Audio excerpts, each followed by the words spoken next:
আসসালামু আলাইকুম প্রিয় বাইকার ভাইরা।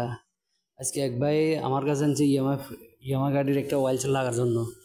দেখা যাক মার্কেট থেকে উনি আরও একবার অয়েল চেঞ্জ লাগাইছে, চলে গেছে। দেখ, আমরা সবসময় খেয়াল করি যে চকা জবার ভিতরে যদি একটা বালু থাকে, বালুর কণা থাকে, অয়েল চেঞ্জগুলো চলে যায়। সেজন্য ভালো করে তেনা দিয়ে ভালো করে পরিষ্কার করে নিলাম, ধুয়ে নিলাম, এরপরে তো আবার ওয়াশ করে নিলাম। কিন্তু এই যোগানটা অয়েল চেঞ্জ লাগাবার ইয়ামা গাড়ির এই যোগানটা আমরা বানাইলাম। অনেক সময় দেখা যায় লেতে লয়ে যায়, এই যোগানটা খুলতে হয়, লেতে লাগে 200 টাকা দিতে হয়।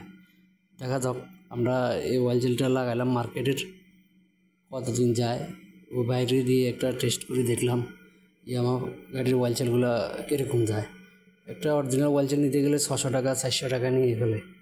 দেখা যাক, একটা বাইরের মার্কেটের অয়েল জেল লাগাইলাম। দোয়া করবেন অয়েল জেলটা চাই অতদিন যায়। আসসালামু আলাইকুম রহমতুল্লাহি ওয়া বারাকাতুহু।